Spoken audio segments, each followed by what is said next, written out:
kalau kita lihat angkat temanya pada hari ini memang kan hubungannya dengan inovasi, di bagaimana hubungan industrial yang adaptif ya. Dan tadi kita juga ada dari pemerintah, ada dari Pak kemudian dari Kementerian Kerjaan, dan saya rasa ini bukan juga memberikan gambaran mengenai kondisi yang ada saat ini. Saya sudah sampaikan baik kondisi bagaimana itu juga mempengaruhi lapangan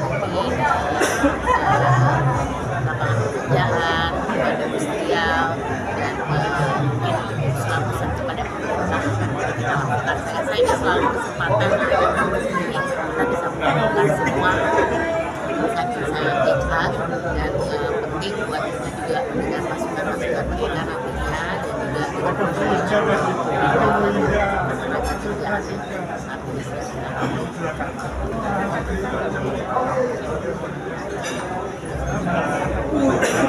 jadi kita menyadari bahwa dengan organisasi dan organisasi ini juga sudah dari pekerjaan yang ada juga usaha organisasi dari segi pertama skillsnya ya, jadi skills yang ada sekarang tidak ada digitalisasinya namun kita juga harus menyadari bahwa ini juga mempengaruhi dari segi lapangan kerja dan tercipta dengan adanya digitalisasi. Jadi selain kita mempersiapkan skillnya, kita harus melihat bagaimana bisa mendorong penciptaan lapangan pekerjaan tidak hanya yang ada, tapi juga yang tadi saya katakan yang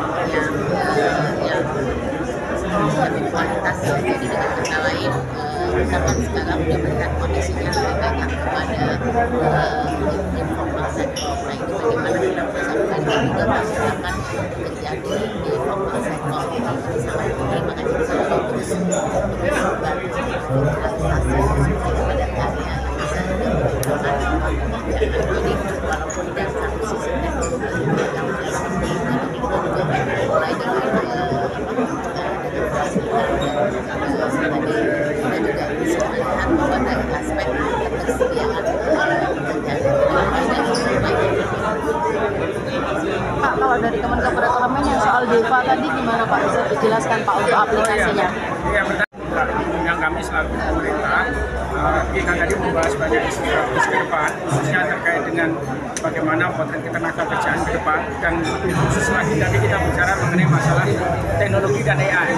Tadi sudah kami sampaikan, bahkan di forum tingkat pimpinan tingkat kepala negara di KTT ASEAN kemarin kita menyepakati DEVA, Digital Economic Agreement, seluruh sektor ekonomi digital penggunaan AI semuanya akan diatur bersama untuk 11 negara ASEAN.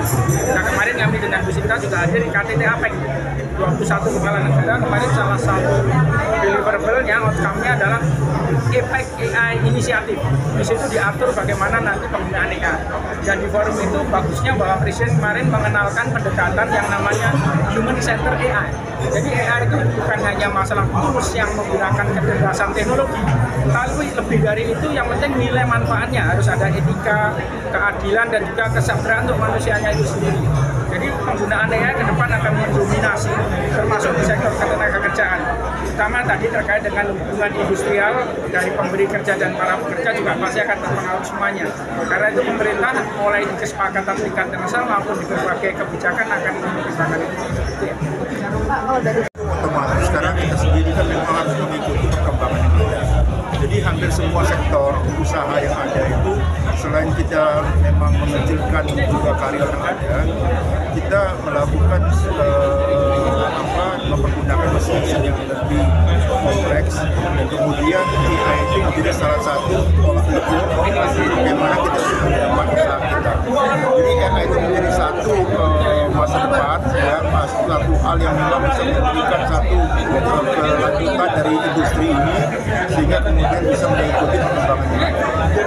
Ya, makasih ya. Kepastian global masih sangat tinggi sekali. Walaupun beberapa indeks ketidakpastian di Amerika mulai sedikit menurun. Dan tadi beberapa tensi geopolitik, baik yang terkait dengan perang dagang maupun beberapa potensi geopolitik di beberapa kawasan, saya kira cukup menjadi perhatian kita. Dan indeks terjadinya resesi, apalagi sekarang pemerintah Amerika sedang melakukan shutdown.